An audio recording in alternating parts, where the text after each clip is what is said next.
Private lending is like being the bank. You lend money directly to a borrower, you get paid back with interest. It's different from a regular bank loan.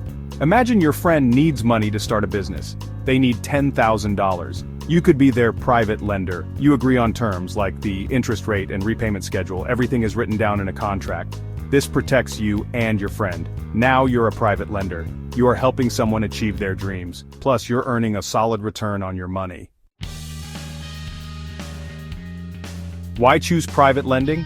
It offers several benefits over traditional investments. You have more control over your money, you get to choose whom you lend to, you set the interest rate and terms.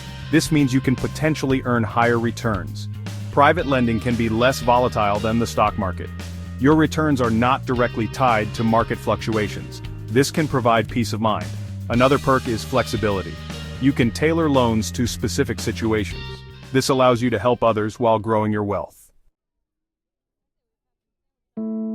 Private lending can offer stability during uncertain economic times.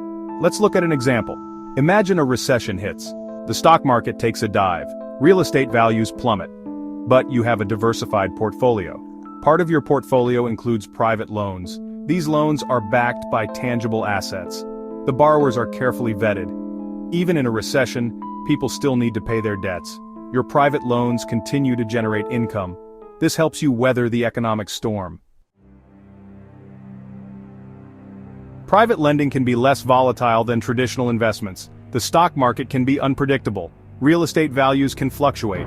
Private lending is based on a contract. You receive regular payments. This provides a steady stream of income. Of course, all investments carry some risk. That's why it's crucial to do your due diligence.